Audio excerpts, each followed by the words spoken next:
A very good morning, dear students. Welcome to my channel Maths with Mohanty sir. Children, in the previous class, what we were discussing? We were discussing about the concept of circle of a triangle. What is perpendicular bisectors of sides of a triangle? Then what is circumcenter? What is circumradius? And what is circumcircle? These are the things which we had discussed in the last class. Today we will discuss the last part of this chapter, that is properties of triangle. What is that? That is your angle bisector, then in circle of a triangle. Circumcircle we have already discussed. What is in circle of a triangle? In center. What is in center? In radius. In circle of a triangle. Okay, and angle bisector. These are the things which we will discuss today, so that the chapter triangle and its properties will come to an end as given by your as given in the syllabus, okay, of NCERT. So see children, in order to understand what is in circle of a triangle, in radius, etc., first we have to understand what is angle bisector. Children, in class 6 I have remembered in the chapter construction it was there angle bisector. How to bisect an angle using your rounder, it was there in class 6. Let us discuss, review it once again. Suppose you are given an angle, say suppose you are given an angle whose measure is suppose 60 degree. This angle is given and you are asked to bisect it. Draw the angle bisector. What does bisect means? What does bisect mean? To bisect this angle, to bisect any angle, maybe 60 degree or any angle. To bisect an angle means to divide the angle into how many equal parts? 2 equal parts. That means, you see, if I draw a ray like this, you see, if this is the ray, look at. Here L is a ray which divides the angle 60 degree, which divides this angle whose measure is 60 degree into how many equal parts? 2 equal parts. That means this will be 30 degree and this part will be 30 degree. If the two parts are 30 degree each, then we say that L bisects angle ABC whose measure is 60 degree. And children, I hope you know how to bisect an angle. It was there in class 6. How to bisect? So first you will be given an angle. Okay, let me draw an angle. Suppose this angle measures 60 degree. Okay, its name is given ABC. And you are asked to bisect it. Okay, what will you do? How to bisect? To bisect an angle, what we will do? We will take the rounder. Take the rounder. Suppose this is my rounder. I will put the pointed end of the rounder here. Now, keeping the pointed end of the rounder here, you draw an arc. You see, I draw an arc. Look at. This is my arc. Now, this arc will cut the angle in 2 points. Suppose X and Y. Taking B as center, you draw an arc of any radius. Okay, draw an arc of any radius. So what will happen? It will intersect the two rays, that is BC and BA, in two distinct or different points. Suppose X and Y. Okay, suppose the arc drawn from taking B as center intersects this ray and this ray in two distinct points, say X and Y. What will we do then? Then you bring the rounder to point X. Take more than half of this arc. Take more than half of the arc XY and you cut an arc, you see. And don't change the position of the arc. Again bring it back to the end point Y. Cut the same arc. Keeping Y at center, cut the same arc. Take X at center. Taking X at center and more than half of this arc XY, you draw an arc. Bring back the pointed end of the rounder to the end point Y. Don't change the position of the arc. You again cut the same arc, taking Y as the center. So the two arcs will intersect at a point. Now you join the point. You see, join the point to the vertex or the center B. So suppose the name is L. So L will be the required angle bisector of angle B or 60 degree. L will be the required angle bisector of angle ABC. That means L will divide angle ABC into 2 equal parts. After that, if you measure these two angles with the help of protractor, you will find that this will be 30 degree and this will be 30 degree. So this is the concept. This was the concept of angle bisector which we have already read. Now we will apply this thing only to understand what is your in center angle bisector. You understood? Now we can easily understand what is in center of a triangle, in circle and in radius. Okay. Now see children, as you know, in a triangle, if I ask you how many angles are there, you will say 3 angles. Look at this triangle. I have drawn different figures. Look at the first figure. In this figure, see, there are 3 angles. So as there are 3 angles, we can find 3 angle bisectors. Suppose you look at this figure. In this figure, angle A has been bisected, just I was discussing now. Here I have bisected angle A, so that it has been divided into 2 parts. You see the 2 parts are shown by tick. This part and this part, they are shown by tick. Means these 2 parts equally in measure or degree. Okay. Now, AP is the angle bisector of this triangle. Now look at the second figure. In this figure, see children, ABC is a triangle. Now bisect angle, you see angle bisector. This angle and this angle, look at. Angle A has been bisected. Which is the angle bisector? AP. AP is the angle bisector of angle A. BQ is the angle bisector of angle B. That means these 2 are equal. Similarly, CR is the bisector of angle C. Look at. AP bisects angle A. Suppose AP is the bisector of angle A. BQ is the bisector of angle B. And CR is the bisector of angle C. That means you draw or you construct what I just discussed now, how to construct angle bisector. You construct the angle bisector of each angle, that is angle A, angle B and angle C. So what will happen? What will you see if you construct the 3 angle bisectors of triangle ABC? What will you see? You will observe that the 3 angle bisectors, namely AP, BQ and CR, they will pass through or they will meet. They will pass through the same point, one point, or they will meet at one point. Then what we call this point? This is the point of concurrence. It is the point of concurrence of whose? Whose point of concurrence I have denoted by I, the symbol I. I is the point of concurrence of whose? It is the point of concurrence of the 3 angle bisectors, namely AP, BQ and CR. I is the point of concurrence of 3 angle bisectors of angle A, angle B and angle C. Okay. So this point of concurrence of angle bisectors is known as your incenter. Okay. So the point of concurrence of 3 angle bisectors, I mean the bisectors of 3 angles of a triangle, angle bisectors or bisectors of angle, same thing. The point of concurrence of 3 angle bisectors of a triangle is known as what? Your incenter. Or we can simply say in simple language, the point through which 3 angle bisectors of a triangle pass or meet is known as your incenter. Now children, you can ask me one thing. Sir, instead of taking 3 angle bisectors, if we take 2 angle bisectors, what will happen? Will the third one pass through the same point or not? The answer is yes. If you take only 2 angle bisectors, if you construct only 2 angle bisectors, there is no need to construct the third one. The third one will automatically pass through that point through which the 2 angle bisectors pass. Okay. So we came to know that in a triangle, if we construct or if we draw the angle bisectors of 3 angles of a triangle, they always meet or pass through one point, which is known as the point of concurrence of angle bisectors, and we call it incenter of the triangle. Okay. So here in this figure, I is the incenter. I is the incenter of this triangle ABC. So children, in the last class we discussed what? Circumcenter, circumcircle. Now we discussed what? Incenter. Incenter is the point of concurrence of what? Angle bisector. But circumcenter, don't get confused. We have to understand the thing properly.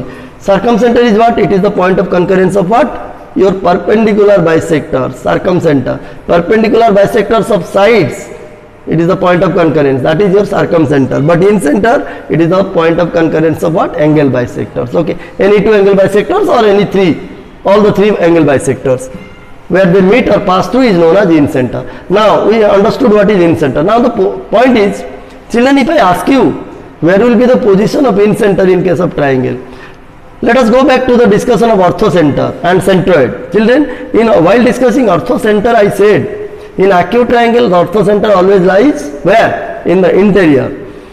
In right triangle, where is the orthocenter lie? Where does the orthocenter lie? It lies at the point, I mean vertex, which is 90 degree. The vertex containing 90 degree is the orthocenter in case of right triangle or right angle triangle. In case of acute triangle, the orthocenter always lies interior. But in case of what? Your obtuse triangle, where does the orthocenter lie? It lies exterior.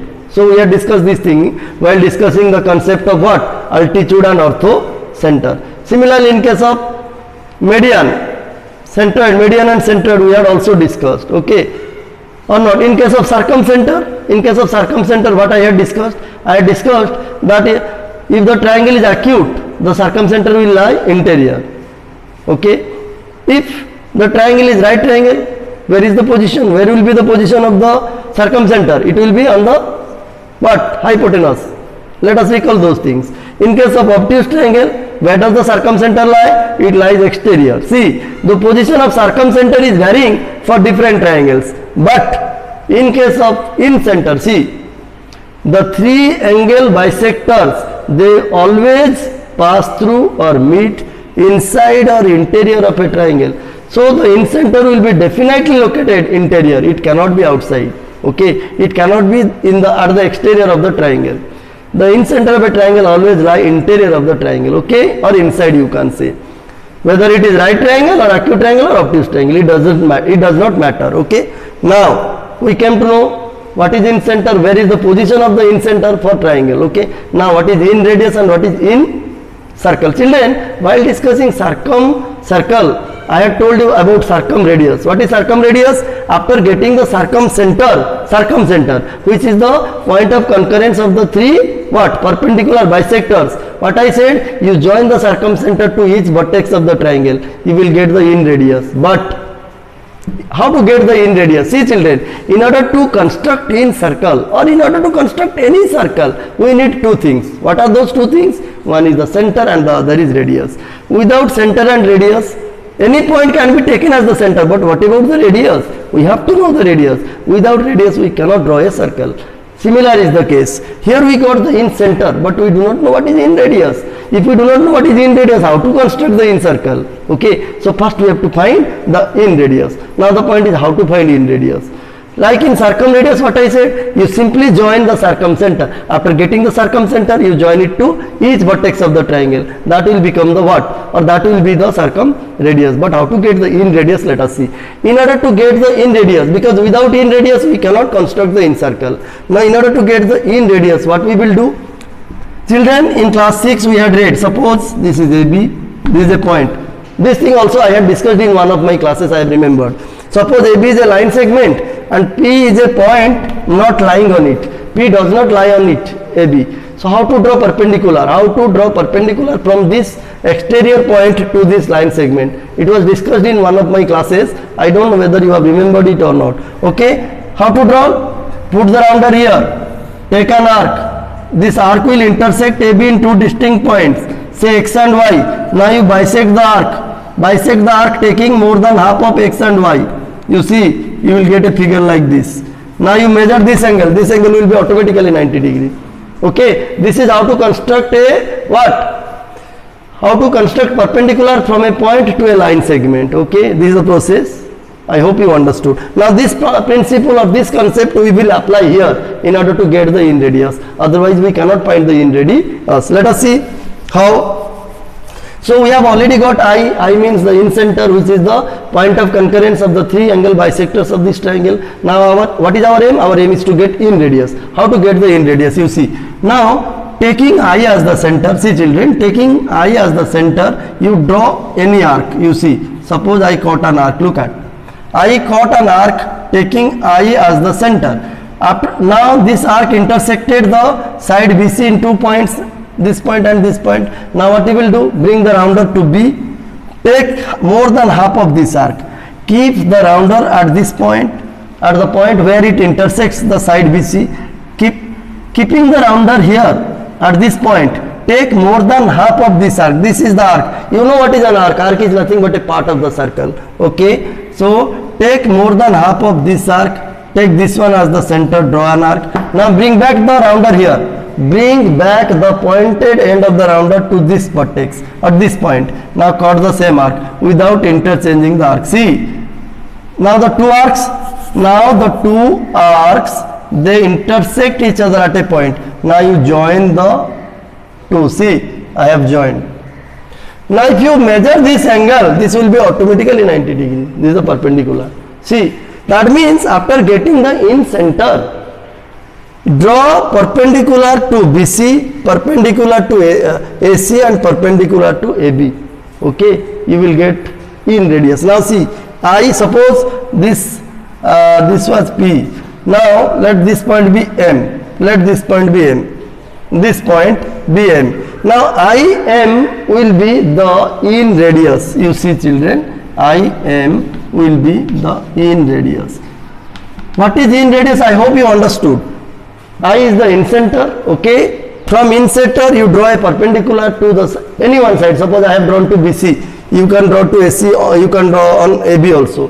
Draw three perpendicular bisectors or even one perpendicular bisector. If you draw, draw one perpendicular bisector, then also okay. There is no need to draw the other two. Okay. Just we want to get the in radius. So this will be the in radius. That means in radius is what? It is the distance of the in center from the side. The distance, we can say that the distance of the in center from the side is known as what? The perpendicular distance. The perpendicular distance of the in center from the side, any one side of the triangle, is known as your in radius. This IM, and suppose this is another in radius, you see, N. This is another in radius. Suppose this is IN, suppose this is S.